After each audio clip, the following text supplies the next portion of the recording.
Sup guys, welcome to the second video on our tutorial series. Today I'm just going to be setting up a scene, a level map. I'm not going to go into very detail, I'm just going to quickly set up a scene so we can start developing the game. As I said in the first video, I'm not very good at art and level design and that stuff, so I'm just going to quickly set up something so then we can start prototyping the game itself. So the first thing that I'm going to do is I got some assets here that I've made for some other projects, but I'm going to use them. I got a couple of houses already made. They are not they don't have props. I've got some here. They're not many, but I'll gather some more. I'm going to put a link in the description so you guys can have the same assets as me. I'm going to have this there. But for now I'm just going to quickly import this into the engine, and I'm going to be back in a minute. So guys, as you can see, I already imported two houses that I've made. I just want to let you know two things. First of all, when you import the house, like when you drag and drop the FBX inside, you gotta set it up with 100 scale, because the scale where I did the model, it wasn't using the Unreal unit, so it's too small. So I'm just going to quickly show you. I'm going to create a new folder, call it house 3, and I'm going to import the FBX model. There you go. And just make sure that you go into here and import uniform scale, set it up to 100. Leave the rest as it is and click on import. So it's just going to give you a warning. There's no smooth group information, doesn't really matter. And then I'm just going to drag and drop this. The shutter is still compiling, but it doesn't matter. So you can see here I still got another house, but I will import it in a minute. Right now I just want to show you, sorry about the lag because it's compiling the shaders. But we've got two houses over here. This one, and excuse me about the lighting, because these are using like normal textures. It's just a diffuse, and the lighting I need to compile it so it gets better. But I'm going to show you just the interior a little bit here. I've got like this to be like a bedroom or a dining room or whatever. This is supposed to be a bedroom, another bedroom. Here may be the kitchen. So you've got just a small house, like really simple. Here is basically the same thing. You got a little place here to, I don't know, put some stuff. Here is the bathroom. Here is don't know, actually don't remember, but this is supposed to be the kitchen over here. And I think this is supposed to be a bedroom, and this is the bathroom, I think, but it doesn't matter. So this is just a quick model that I've made. This one is a little bit more I don't know, squarish. It's more like, this is like a small town kind of houses. This is more like more of a city building, not really, but you get the idea. So it got a bathroom. This is supposed to be a dining room, or the kitchen, yeah. Then you got the upstairs, okay, there's a, okay, this is a bug on the model. I see if I can fix that before I upload it. I'm not sure. This is supposed to be the bedrooms, but yeah, you got a quick overview of the houses. They are like, they have the windows and the place for the doors and the rooms and everything. They don't have props inside or anything. I don't think I'm going to worry about that right now, because I just want to quickly put up a scene so we can start prototyping the game, rather than, you know, making the scene perfect. I think that should be the last thing that we do, because then some gameplay elements might interfere with it. For example, if you want like to have a door that we can barricade, and now if you are making the scene and then just create a static mesh door, it's not really going to work. So I want to first make the gameplay elements and then try and make the scene to work with those gameplay elements, instead of just creating the scene and adjusting the gameplay elements to the scene, because that's the wrong way to do it, because then you are interfering with the gameplay to make sure it fits in the scene, and that's not really what I want. So I'm just going to now quickly import the last house. I don't know if I'm going to create any more houses. I think these 4 are going to be alright for now. So house 4, I'm going to drag and drop. Again, make sure you do 100 on the scale and then import it. There you go, the warning. Now we've got the house. This one I think it's a little bit smaller. Yeah. This one I think it's supposed to be like an unfinished house, like it's not built yet. Because as you can see, the materials don't really show because this is just like quick textures that I put in Google SketchUp. But you can see inside it just got like this big place and then a room in here and another one in here. It's really simple. This is the bathroom, is like the place, I don't know, dining room or whatever. This is going to be a bedroom. But here we got the 4 houses that I have for now. Now what I'm supposed to do is I kind of want to block off. So I want to talk about this. So we want to make a small scene. Like I want to make block the map here and block the map over here, and then like make a round, a place that the player cannot leave, and kind of make a contained map. But then we need to stop the player from leaving, but we need to leave a place for the zombies to get into. And we could do something like, if I find here, I think it's called blocking, yeah, blocking volume, that we can place, and like we can just stop the player like using a blocking volume. But I don't think like that's really what I want. Oh, I'm sorry, I'm going to put 1 player for now while we're testing this scene. Doesn't really need to have more than 1. Blocking volume kind of stops, like I'm moving forward and I can't pass this blocking volume. We could do this to kind of block up the scene. We might do that, but aesthetically it doesn't look very good. But for now I think I'm going to do it. I'm going to kind of create a square around the map with this. Okay, there you go. And this is going to be our game area. Later on we're going to, I don't know, get some cars to block up the road, create some walls around the houses, like make a garden or something. I just want to have a small scene where I can play around. So I'm going to duplicate this, and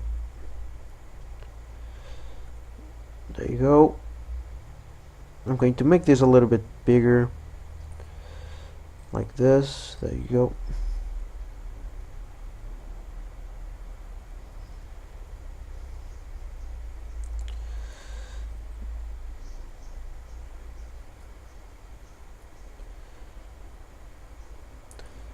I'm seeing that the AI navigation is being built.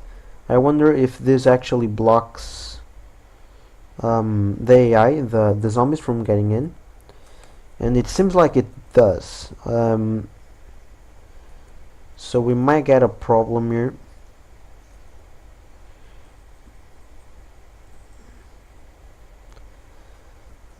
We might need to make sure this don't affect the navigation and like only affect the player. I don't know if you can set that in here. I don't think we can.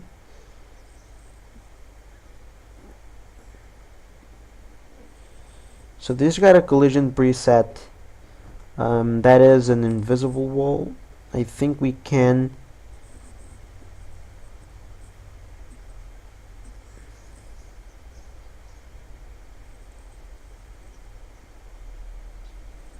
we might be able to create our own collision preset, but I really don't want to get into that right now. I'm trying to figure out a way that we can stop. Just for character match, all others will be set to default.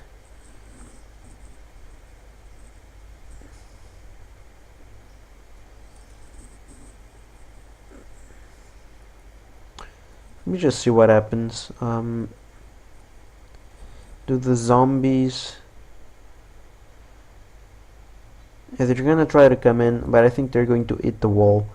I'm gonna go around. Oh yeah, another thing, we need to fix the house collisions because they are like just a box around the house, so we can't even get into the doors or anything.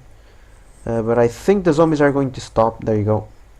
They're not going to be able to get in, and we're not going to be able to get out. That's not really what I want.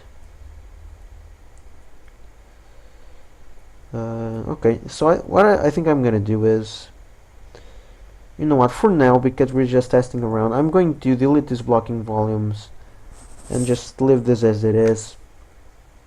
I mean, we're just testing around, so we're not going to get out of bounds that much, so it's going to be fine. Just another thing, I think I'm going to want to put some obstacles in the road so we can like have something to make the zombies go around, and I think I'm going to use some basic geometry to do that. So I'm just going to... Actually no, I got some meshes that I can use. I'm just going to create a new folder, call it car, and I think I have here in the over here, cop car, there you go. And I think, I'm not sure if I need to scale it, but we can do that after. I'm just going to make sure I've got combined meshes turned on, because I think this one comes in a lot of pieces. Just wait a minute to import.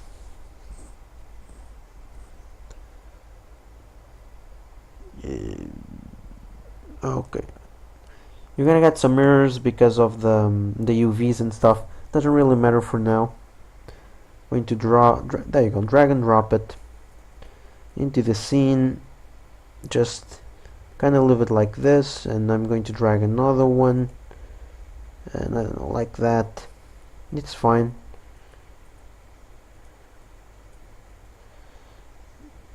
It's actually not that bad. The model is good, the textures are a bit bad, but we can always fix that later on. There's no problem about that. There you go.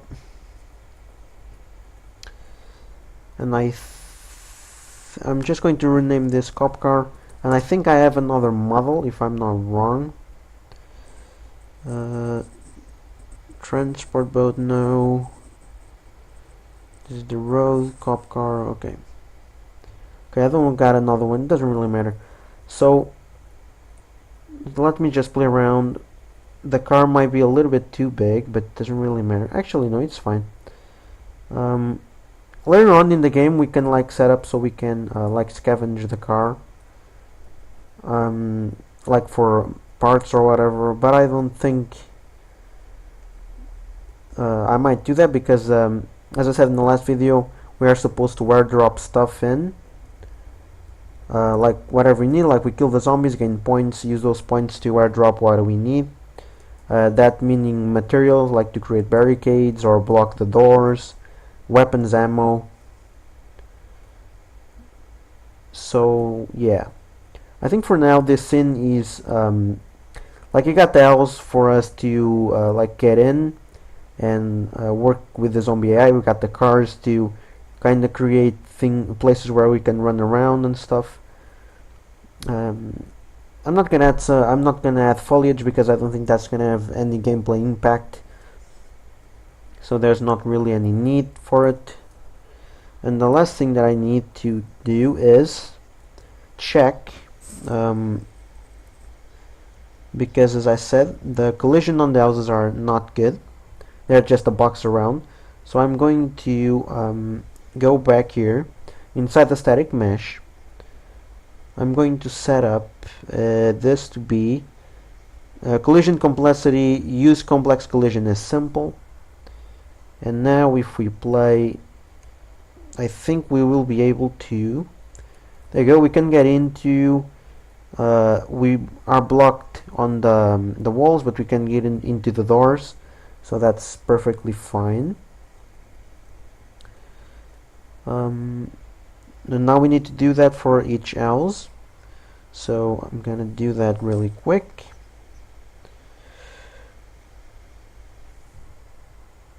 I can close these ones. There you go. Another thing that might be a problem, like graphics wise, is because the UVs are like really bad. So, and as you can see, the light map resolution is very low. But this, I don't think I'm gonna use these models like for the end game. I think I'm gonna do new ones like better and create like proper UVs. I'm gonna give you guys the models anyway, because I mean they're decent like for testing. So yeah, those are gonna be the ones that I'm gonna be using. So again, go back here and project default change to complex assemble. Now we're gonna be able to get into the house. There you go, we can. It's cool. So I'm just going to build the lightning really quick so we can get these previews out of the way. So I'm going to be back in a minute. So the lightning just finished building, and I got 2 errors on the houses. Like the light map UVs are overlapping.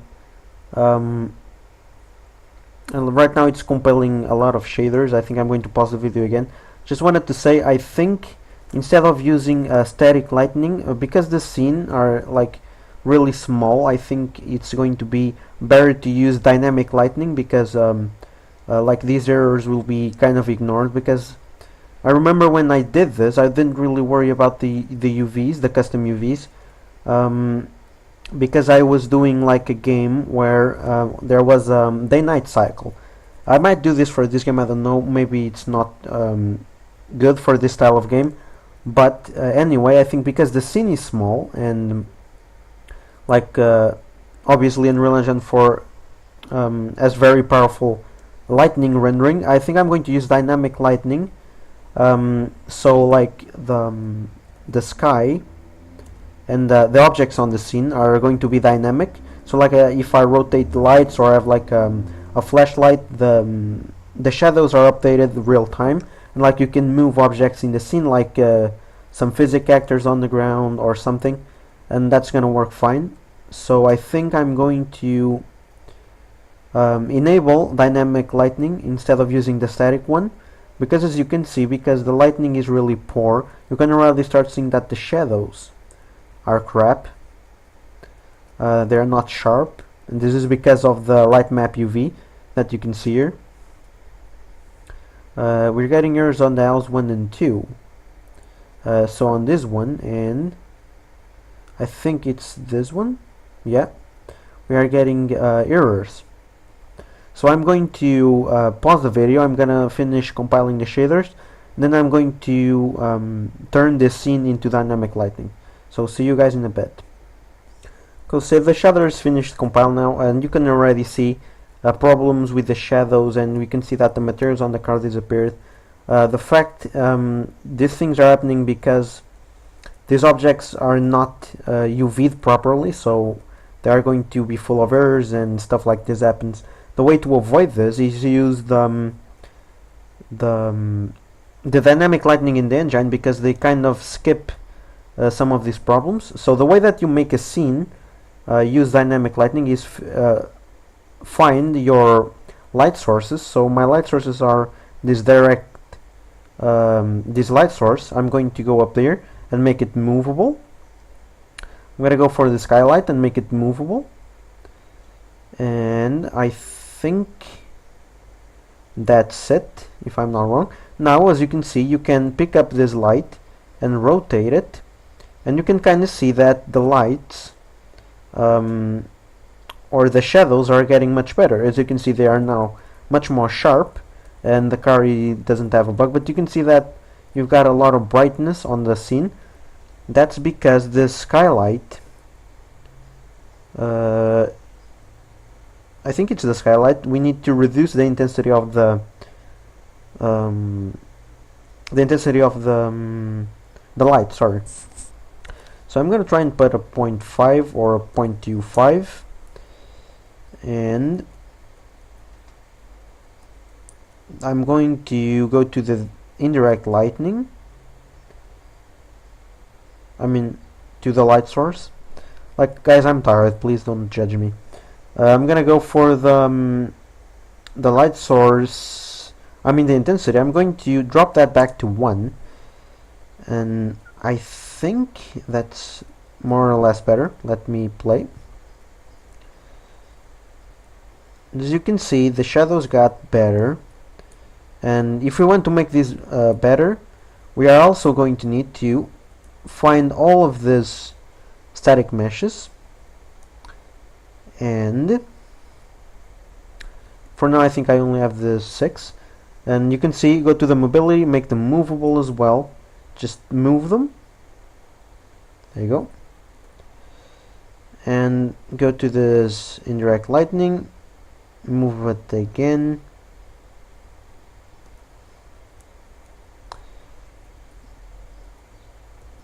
yeah, and I think that's it. As you can see, we still have a lot of brightness on the scene. I don't know, is that from, there you go. So the problem was in the sphere reflection capture. Just go to the brightness and reduce that to 1. Yeah, and these problems are going to happen because again we need, oh, I know what we need to do. I forgot something when we edited the static mesh settings. I actually think I spoke about it, but I didn't change it. The light map resolution needs to be changed to something like 1024, and generate mesh distance. I don't know if this is really important, but I normally do it. And we need to let me go into the UVs and enable the UV channel 1. Yeah, you can see that this is the original UVs. They're like out of the box, and like it's like they don't exist. But the UV channel 1 is automatically rendered by the engine. And if you change the light map resolution, you can see that this changes size. So I'm gonna put it at 64 and toggle this again. Do I need to compile or something? Okay, it doesn't matter.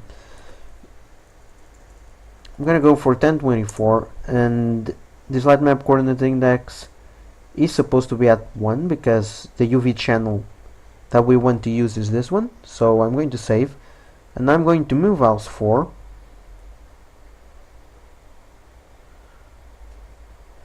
Yeah, these shadows that are over here, I know what we need to do as well, because now there's the static shadows like are overlapping with dynamic ones. You can see this over here, this shadow over here is from, it doesn't move, this shadow is from the static, and this one over here that is much more sharp is from the dynamic lighting. So we need to build our lighting again.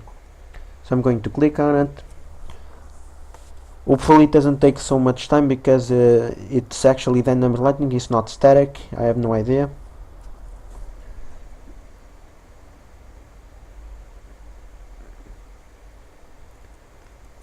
Okay, I'm just going to pause and get back when it finishes. So the lightning just finished compiling. You can see a massive change on the lightning. You can see the shadows are much more sharp, but you can see that the scene is much more darker because like the two lightnings were like overlapping, the static lightning and dynamic. We should have built that from the beginning, but right now the only thing that's on the scene, it's this. So we can make it dark, we can make it totally day, but we need to increase this back, I believe. You know, that's too much, but like for a 2 or a 3, maybe a 2, and make the skylight back to 1. And now if we play, we can have you can see how it is. So it's very good shadows. The UV problems are gone. You can see inside the house it's very good. You can see the shadows coming from the windows are actually good. Yeah, and it's cool. Everything's good. You can see the zombie shadows are actually very good as well. The models I made them with Fuse for Mixamo, and the animations are also for Mixamo, so don't expect anything perfect, but I think they are decent. You can see the shadow from the car is actually good. The textures are not good because they are only diffuse. You can see that the bricks are reflecting the sunlight and everything. That's not good, but I will fix the materials on later videos. Right now that's not important. We can take a look at this house as well. You can see good shadows inside as well.